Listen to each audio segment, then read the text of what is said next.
The elevator chimed softly as it reached the top floor of the Sterling Grand Hotel. Ethan Langston stepped out with two champagne flutes in one hand and a loosened bow tie hanging from his neck. Laughter still echoed from the ballroom several floors below. He didn't care about the leftover cake or the toast still clinking. His eyes were half-lidded, his lips curved into the quiet kind of smile men were when they've just married the woman they love. He pushed open the suite door with his shoulder. The room greeted him with silence. Candles flickered on the far table, untouched. A trail of rose petals lay abandoned on the floor, their path leading nowhere. The king-size bed remained perfectly made, untouched. Her wedding dress was gone from the hanger. No sound of water running. No scent of perfume. Just nothing. His smile faded as his eyes scanned the room. He placed the glasses on the table. One slipped slightly on a drop of condensation and nearly toppled. His hand steadied it. He called out, "Ella." No answer. A folded piece of paper sat on the pillow. At first glance, it looked like a napkin, but as he moved closer, his stomach dropped. It wasn't paper from the hotel. It was her handwriting. He unfolded it. No words, just her wedding ring. A sharp vibration buzzed in his coat pocket. Ethan pulled out his phone. One notification. Unknown number. Check your feed. Confused, he opened Instagram. The first post hit like a crowbar to the chest. Ella, his wife, his bride as of 5 hours ago, stood barefoot on a sunlit beach. Her hair whipped by the wind, her smile radiant. She wore a white bikini, her arms wrapped around the waist of another man. Caption: Honeymoon happiness 2 hearts. Asterisk the blood drained from Ethan's face. His hand lowered slowly, phone still lit. The sounds of the hotel suite's silence now felt suffocating. He didn't blink. He didn't breathe. A new photo appeared under hers. This time, the man was kissing her neck, and she was laughing. Hey, if you're still watching, that means you're enjoying the story. I have one small request. I'm trying to reach my first 1,000 subscribers. If you like stories like this, please hit the like button and subscribe to join the journey. It means a lot to me, and trust me, even better stories are coming. Ethan didn't speak, didn't move. His thumb slowly scrolled. More photos. Ella sipping wine at a rooftop dinner. Ella twirling in a sundress on a cobblestone street. Ella in the arms of the same man, taller, sharp-jawed, sunglasses perched on his head like a movie star. And in every photo, she wore the same smile she had worn at the altar hours ago. Only now, it wasn't meant for Ethan. The suite door clicked. Yo, Ethan, a familiar voice called in from the hallway.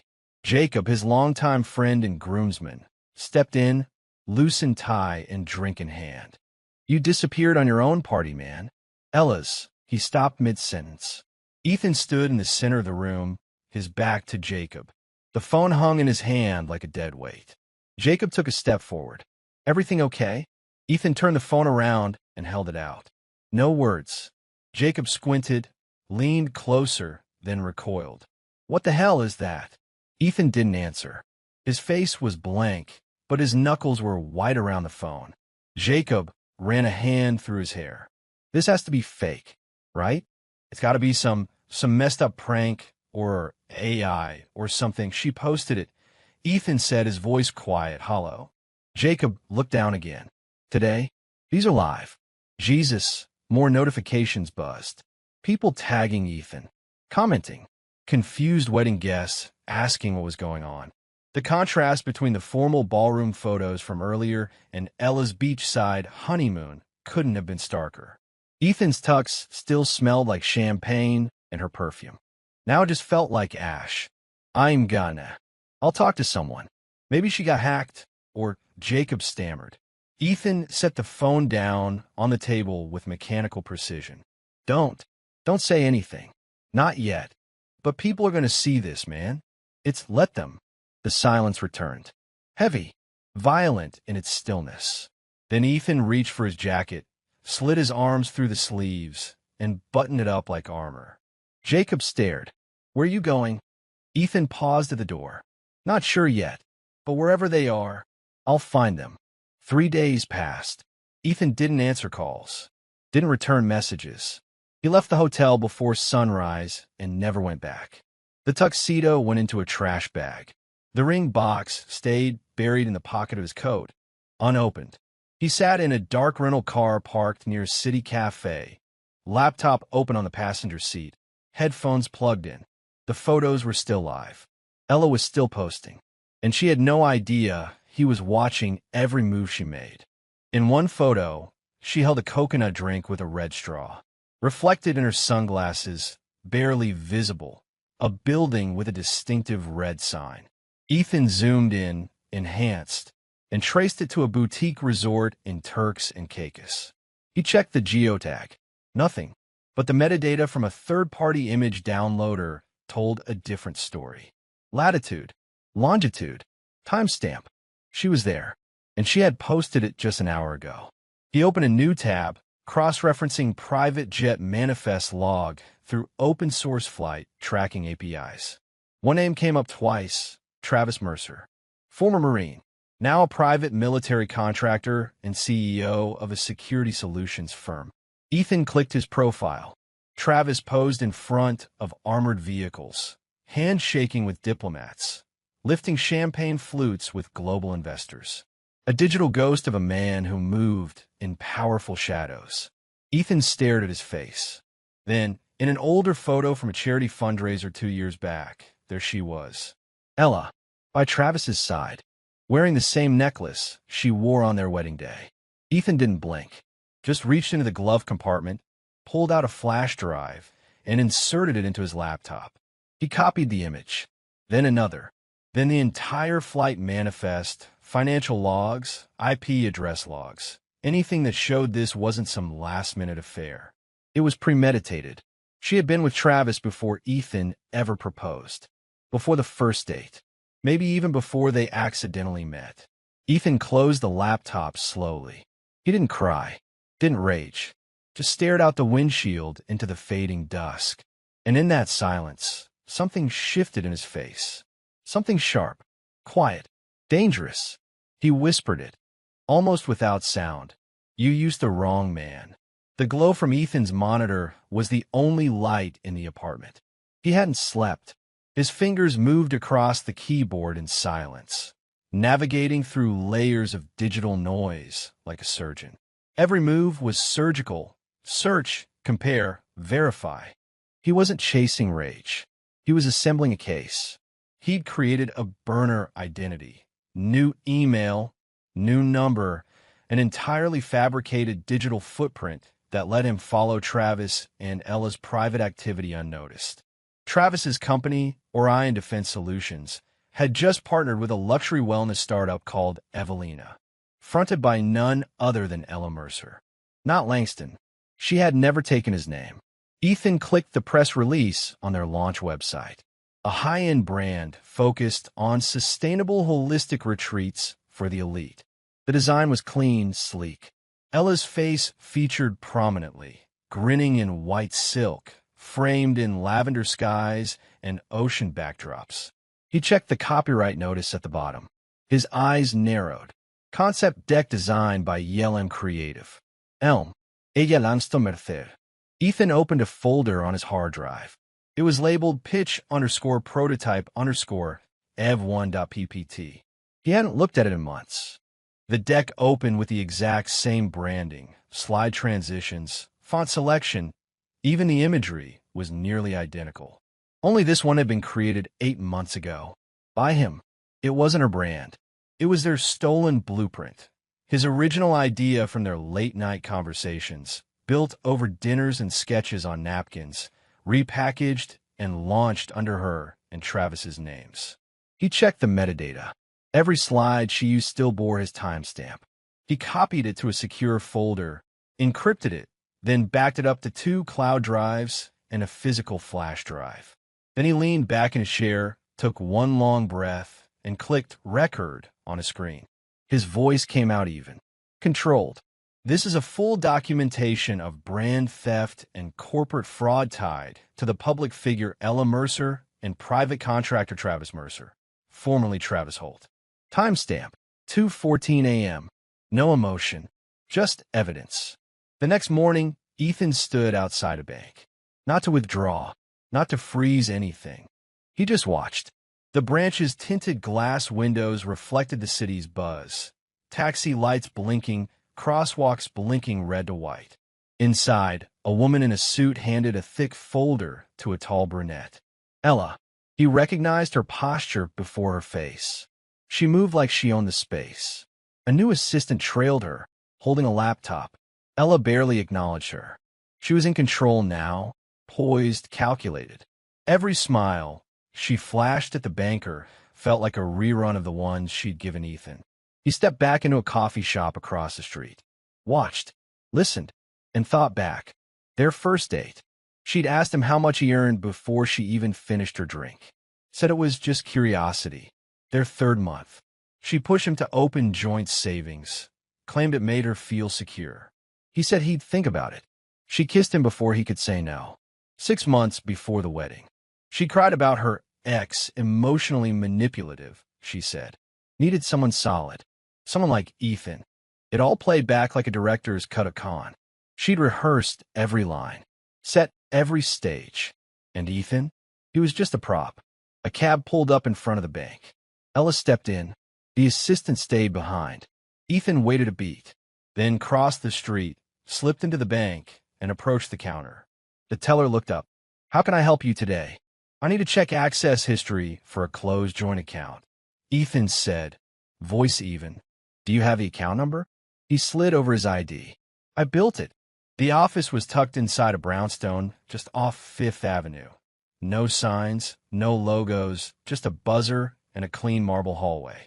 Ethan sat across from a man in a navy vest who introduced himself as Charles Harlan, a senior estate and civil fraud attorney. The air smelled like old paper and espresso. Ethan opened his file. I need off-the-record consultation. No official case filed. Just information. Harlan adjusted his glasses, intrigued. Go ahead. Ethan laid it out, bits of the puzzle, never the whole image. He mentioned the joint accounts, the stolen brand deck, the sudden elopement. And then he pulled out the flash drive. This holds time-stamped proof of IP theft. Financial motive. Potential for marriage fraud if timed with her company's funding timeline. Harlan leaned forward slightly. What was your name again? Langston. Ethan Langston. You're the husband. It wasn't a question. Ethan didn't respond. Harlan inserted the drive into his laptop. Opened the folder. Silence as he scrolled. Clean, he finally said. Too clean. She planned it that way. Ethan replied, his voice flat. Harlan closed the laptop. With this much documentation, you can file for damages, trademark violation, maybe even fraud, especially if she used your pitch to lure investors. What happens if she's found guilty? Harlan sat back. She loses the company. Maybe the investors sue. Travis, if he's involved, gets dragged down too. Ethan nodded. But if you want to make it stick, Harlan added, you'll need to hit them when they're most exposed. Publicly. Financially. Emotionally. Ethan rose to his feet. I know where they'll be. He left without another word. The name Ethan Langston stopped appearing anywhere online. No tag photos. No location pings. No recent activity. One by one, his accounts went dark. Bank statements rerouted. IP masked. Every trace of him carefully erased like chalk under running water. He was no longer watching. He was studying. From an old apartment overlooking the edge of the industrial district, Ethan built a silent command center. Laptop, burner phone, second-hand camera with a long lens. Every lead came through encrypted files. Every search logged and backed up twice. He kept tabs on Ella and Travis's new brand launch, Evelina. They were gaining traction, a growing media presence, magazine features, travel influencer collabs. A sleek countdown timer had just appeared on their homepage. Join us live at the gala unveiling. One night only. Ethan clicked it. The event was being hosted at the Lannister Atrium, a glass cathedral of a venue designed to impress and intimidate. VIP tickets, investors, press, streaming to over 100,000 subscribers. And neither of them knew he was still breathing. He opened the tracker he'd set on their site a week ago. The upload folder showed 2 new documents, gala_pitch_final, the PDF, proposal_press script the docs. Ethan downloaded both. He opened her speech. The second sentence stopped him cold. When Travis and I first dreamed up this vision, it started with a blank page, a page we filled together from nothing. He closed the file. Then, with perfect calm, he began prepping his own presentation. The apartment smelled faintly of printer ink and burnt coffee. Ethan stood over the table, surrounded by scattered slides, notes, screenshots, all of it organized into a brutal timeline. The stolen presentation, matching font files, IP log comparisons, even video clips where Ella repeated lines he'd once said aloud during their brainstorming nights. He recorded everything, not for drama, for court, for headlines, for the moment the lights hit her face and the truth dropped like steel. But the most damning piece wasn't digital. It was buried in the notes folder of her old iCloud backup. Ethan had accessed it through a forgotten shared calendar account they used during wedding planning. In a note titled, "Backup if Ethan backs out," Ella had written, "Keep Travis ready. If Ethan hesitates or asks questions, switch launch to Plan B and propose full brand pivot under Mercer name." She hadn't just prepared for betrayal. She'd scheduled it. Ethan saved the note into the final folder, evidence_finale. Then he picked up the invitation, clean, gold-edged, embossed. His mentor had secured it for him using a business alias. He read the RSVP, dress code, midnight formal. Ethan folded the card and smiled for the first time in weeks. 2 days before the gala, Ethan walked into a high-end tailor's back room under a different name. He left 2 hours later in silence, carrying a dark suit that shimmered like oil under light, flawless, silent power stitched into every thread.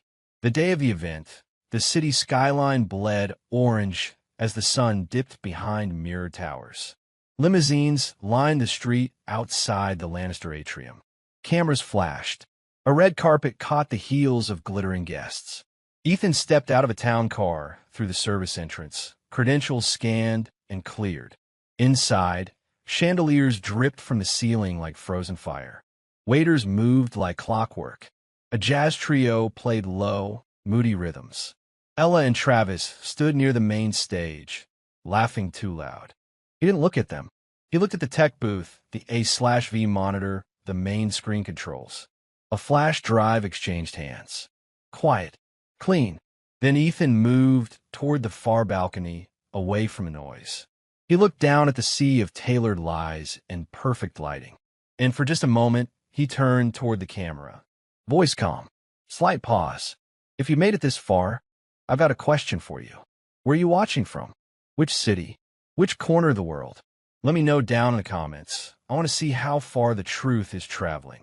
Because tonight, they won't just hear it. They're going to feel it."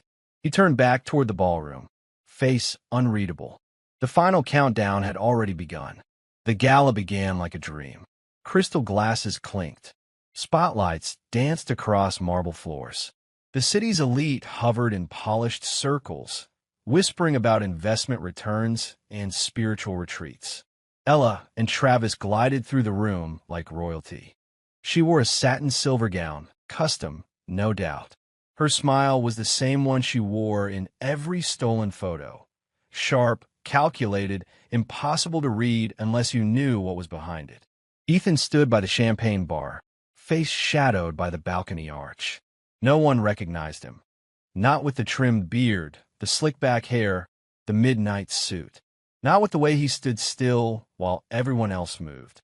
The host tapped the mic. "Ladies and gentlemen, thank you for joining us to celebrate the official unveiling of Evelina International, the future of luxury wellness." Applause rose. Ella took the stage with a glowing smile. Travis followed behind her like a conquering king. Ethan's eyes didn't blink. He watched their every move. The tech booth operator gave him a subtle nod. The flash drive had been scanned, labeled run_2_gala final in the system. Ethan hadn't touched the original slides. They were hers. But beneath them, carefully timed, strategically placed overlays. His overlays. 30 seconds into the pitch, the first shift would begin, and they wouldn't notice. Not until it was too late. Ella adjusted the mic with a soft laugh. This company was built on trust, vision, and love. When Travis and I first imagined this brand, we were sitting on a beach with nothing but sunlight and a sketchbook. The first slide appeared behind her. White backdrop, soft hues, clean design. Ethan knew that slide. He had designed it, word for word. She continued. We believed in clean living, in inner balance, in building something not just sustainable but eternal. Slide 2 loaded. This one had a faint line of text at the bottom that didn't belong. The font didn't match. It read, Original design timestamped July 17th. See footnote. Ella didn't notice. Travis didn't notice. But the front row did. Ethan watched a woman in a navy suit lean toward her assistant and whisper something while pointing to the screen. Slide 3 loaded. This one featured side-by-side imagery. Ella and Travis in an edited mock-up beside the same imagery, with Langston concept watermarked faintly across the corner. Whispers spread like ripples. Travis looked toward the tech booth, then toward Ella. She paused, laughed nervously. We apologize for the technical glitch. Let's move to the next. The screen went black, and then a new file autoplayed. A video. No title, just a recording. Ethan's voice. This is a documentation of full-scale intellectual theft, brand misrepresentation, and breach of trust by Ella Mercer and Travis Holt. Slide 1. My original pitch deck, built 8 months before Evelina's formation. Slide 2. Their presentation, copied, line for line, font for font. Ella froze. The audience didn't. Phones came up. People started filming. A man near the front stood, a known investor. Is this real? He shouted. No one answered. The final slide cut in. It showed a scanned copy of Ella's backup note. Plan B. If Ethan backs out, go solo with Travis. Use pitch. Change branding. Dead silence. Travis's face drained of color. And Ella?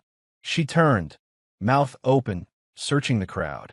That's when she saw him. Ethan, standing in the shadow, hands calmly folded in front of him, watching her burn.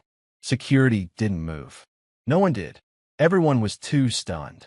The screen now looped through side-by-side comparisons of documents, emails, and brand files. Ethan's voice continued to explain each one. Factual, emotionless, surgical. Ella stepped forward. Turn it off. This isn't part of, this is fake. Travis grabbed her wrist. Did you know about this? No, I don't. She turned back to the audience. Someone's hijacked our media system. This is slander. Then file a lawsuit. A voice snapped from the front row. It was Charles Harlan, Ethan's lawyer. He stood now, holding a legal folder in one hand, backed by 2 other attorneys and a media rep. We'd love to see you try. But while we're here, he opened the folder. You've been served. Civil lawsuit for fraud, brand theft, and misappropriation of marital assets. Travis took a step back. Reporters pushed forward. Cameras flashed. The audience murmurs turned to buzz, to low shock, to outrage. Ella looked around. Everywhere she turned, phones were up, eyes on her. She looked back at Ethan. Still, he hadn't said a word. She tried to take a step toward him, but he turned his back and walked out the side door, leaving her to watch everything fall apart behind him. The screen went black. The silence that followed was not calm. It was suffocating, thick with judgment, betrayal, disbelief. The kind of silence that made people check their own phones in slow motion, just to make sure they'd actually seen what they saw. Ella stood center stage, shoulders rigid, eyes glassy. Someone coughed. A man in the front row muttered, "They're finished." Another voice, sharper, louder, "Pull our investment." Panic started to ripple like oil across water. Travis stepped toward the edge of the stage. "Everyone, please, this is misinformation. We have legal teams, but no one was listening. Investors are already walking out. Reporters were huddling, whispering into microphones, phones raised as they narrated the implosion in real time. Security didn't move to protect them. There was nothing to protect anymore. Ella reached for the mic again, but her hand shook. "We'll be issuing a formal statement. This was clearly orchestrated to damage us." The lights dimmed on cue for the next segment. But no one cared. Behind her, the screen blinked one last time. A single phrase remained in faded gray text. "Not stolen. Reclaimed." Then darkness. By morning, the story had hit every major news outlet. Power couple exposed in gala scandal. Investor retreat from Evelina after fraud bombshell. Wedding groom turns whistleblower. Wife's honeymoon lies unravel in live broadcast. A clip of Ethan's calm voice narrating the proof had gone viral. So had the moment Ella locked eyes with him across the ballroom. Speculation exploded. Some called it revenge. Others, justice. But the truth was undeniable. Travis Holt was hit first. Investigators, already building a case around his questionable defense contracts, used the gala exposure as leverage. Bank records were subpoenaed. Whitefro Vinkwoody's reopened. By noon, he was in custody for unrelated financial violations. Cameras caught it. Him leaving his penthouse in cuffs, head down, refusing to answer questions. Ella's phone never stopped ringing. Public relations crisis firms. Desperate investors. Lawyers who suddenly needed distance. She gave a statement outside her condo, voice cracking behind sunglasses. "I was manipulated. I never meant to hurt anyone." But the evidence said otherwise. Across town, Ethan sat in a quiet cafe, hood up, watching the news coverage on a muted TV. The volume didn't matter. He could read the body language, see the collapse in her shoulders, the way Travis avoided her in every frame, the way the media zoomed in on the line Plan B. If Ethan backs out, there was no spinning that. Not even for her. 2 days later, Ethan returned to the building they once called home. He didn't take anything. He wasn't there for keepsakes or closure. He had already burned the emotional bridge. They just hadn't felt it collapse yet. The condo was cold, quiet, overpriced. Everything was exactly where she'd left it. Fake flowers on the kitchen counter, minimalist art, a coffee machine she never learned to use. He walked through like a stranger. In the study, he found the framed vision board she once made. Our future written across the top in her handwriting. Magazine cutouts of beaches, sports cars, luxury retreats. He flipped it face down. Then, from his coat pocket, he pulled a manila envelope. Inside, a copy of the prenup, highlighted clauses, and a handwritten note in crisp black ink. Asterisk, "You always treated this like a business. Consider this your closing paperwork." Asterisk, he placed it gently on the desk, right where her laptop used to sit. Then he turned off the lights, dropped the keys in the silver mailbox downstairs, and walked away without looking back. No music, no slow tears, just silence, because her performance was finally over, and there was no stage left to stand on. Ethan didn't celebrate. No drinks, no headlines clipped to a wall, no social media post with a smirk. He just sat in a sunlit co-working space, hoodie up, laptop open, fingers typing slow and steady. A new project had begun. Not a company, not a product, a platform. Reclaim, a free digital resource for victims of marital betrayal, fraud, and silent emotional abuse. Step-by-step legal tools, documentation guides, anonymous stories. Nothing flashy, nothing monetized, just the truth, organized and available. Ethan knew his story had struck a nerve. Emails had flooded in after the viral video. Messages from men and women who had been silenced, disbelieved, discarded. People who said, "I thought I was crazy too. I wish I had done what you did. Can I start over this late?" He didn't answer all of them, but he read every one. And as he built Reclaim, brick by digital brick, he didn't see himself as a hero, just someone who finally understood that revenge wasn't the finish line. It was the clearing. Now the real work could begin. The city moved as always. Taxis honked. Crosswalks blinked. Crowds talked too loudly into phones. But Ethan walked through it all like the noise couldn't reach him anymore. He didn't need silence. He was silenced now. He stopped at a small neighborhood gallery tucked between a cafe and a bookstore.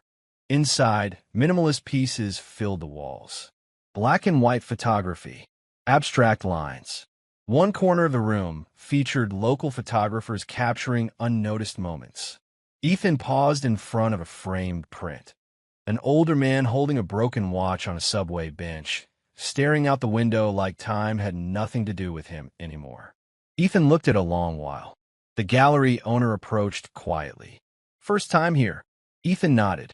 "Just passing through." "You a collector?" "No," he said. "Just observing." She smiled. "You look like someone who's seen the end of something." He didn't smile back, but there was a flicker of something in his eyes. "Maybe," he said, "or the start." Ella's trial moved slowly. Civil suits first, investors clawing back money, IP lawsuits piling up. Then came the federal case for perjury and tax fraud, thanks to a deeper audit sparked by Ethan's evidence. She tried interviews, sympathy pieces, late-night guest appearances. None of it stuck. The public had already moved on from her brand of pretty lies. Now they just saw the hollow space behind the marketing. Travis cut a deal early, turned on her, and vanished under a new name. Ella stayed to fight, and she lost. Everything.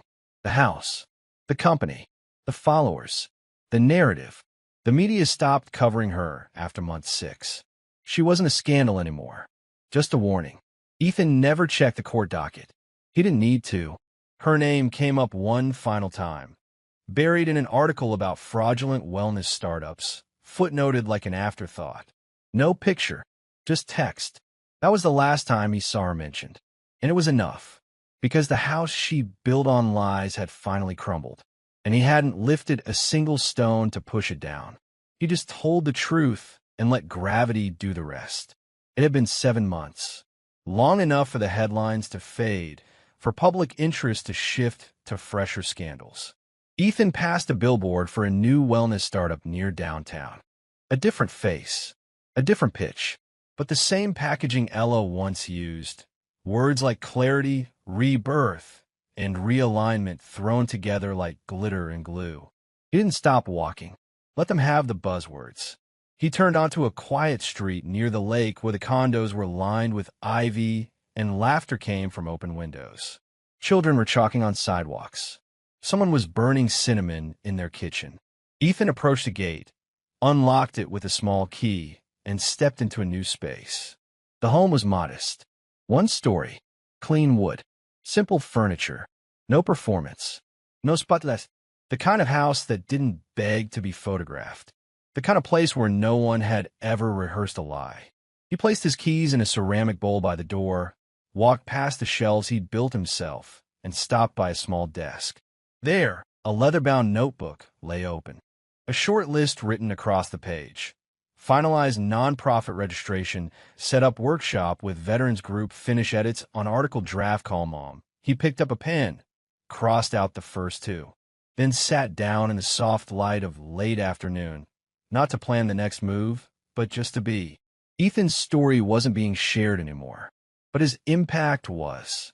A quietly growing number of people were finding their way to reclaim. It wasn't viral. It wasn't loud, but it was steady. Anonymous comments filled the community section. "I filed the paperwork today. I thought I'd never have the nerve. I took screenshots of everything because of your checklist. You made me feel like I wasn't the only idiot who got played." Ethan never responded. He didn't need to. He'd built the platform for them, not for recognition. He had already buried the version of himself that needed an audience. He gave one workshop to a group of veterans quietly launching their own startups. He didn't tell them what happened to him. He just handed them his slide deck. "Don't let anyone steal your voice," he said. "It's the first thing they take." That was enough.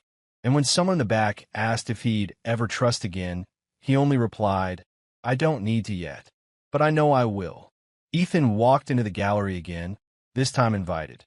The photographer whose work had caught his eye weeks ago had asked him to speak at a panel titled Stillness in Chaos. He declined the panel. but he showed up for the exhibit. The photo of the old man and the broken watch was now part of a feature collection. A small plaque sat beneath it. It read, "Time didn't break him. He just stopped chasing it."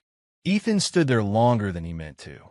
The woman from the counter, Marin, the gallery curator, appeared beside him again. "Still your favorite?" she asked. Ethan nodded. "Still speaks loudest." She glanced at him, curious. "Ever consider picking up a camera?" "I used to," he said. "A long time ago." "Well," she smiled, "in case you ever do again, there's a photography walk we host next Saturday. Nothing formal, just a few people trying to find stillness." Ethan didn't answer right away, but this time when he smiled, it reached his eyes. "I might join." And for the first time in a long while, the quiet around him didn't feel like something he had to survive. It felt like peace. 1 year later, the photo hung in a quiet corner of the gallery. Black and white, clean lines, framed in matte walnut. The lighting was soft, but deliberate, just enough to draw you closer. It wasn't flashy. It wasn't tragic. It was a still shot of a man, standing alone beside a lake at sunrise. No face visible, just the silhouette, the mist rising around him, the water like glass beneath a sky in the middle of changing. The title beneath it read, "Reclaimed." Ethan stood near the edge of the crowd as the gallery murmured with opening night voices. He wore no name tag, made no speech, but every person who passed that photo paused. They felt it, even if they didn't know why. A reporter leaned over to the curator. "Do we know who took it?" She smiled. He didn't want credit. Said the image says everything. Outside, the night was colder. Ethan stepped into it, coat zipped to the collar, hands in his pockets.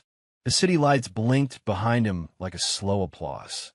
He didn't check his phone, didn't scroll the news. He already knew how the story ended. Ella was still fighting lawsuits she'd never win. Travis had faded into the shadow world of private contracts. Nameless, faceless, forgotten. Their company name had been blacklisted across multiple industries. But Ethan? He didn't need the world to know he'd won. He knew. He'd exposed them not with fire, but with facts. He hadn't burned their empire. He made them burn it themselves, in front of everyone. And when the flames died, he didn't walk through the ashes. He walked away. Now a different kind of legacy was unfolding. Quiet, lasting, untouchable. Somewhere in a workshop, a woman filed her first trademark because of his checklist. In a courthouse, a man brought evidence he never thought he had the right to collect. In a therapy session, someone said, "I watched a story last year that made me feel seen." None of them knew his name, but they knew his impact. And that was the kind of justice no court could grant, the kind no betrayal could erase. He reached the lake just before sunrise, his usual walk, set his camera on the bench, clicked the shutter. And this time, the photo wasn't for evidence. It was for memory. He took one last look across the water. The same water where a version of him had once stood, shattered and silent. Now, he was whole, and in the stillness, as the sky shifted from gray to gold, a voiceover could have said it best. "She tried to start her life with someone else on my wedding night. I started mine the next day." Fade out. Story complete. Justice served. Legacy secured.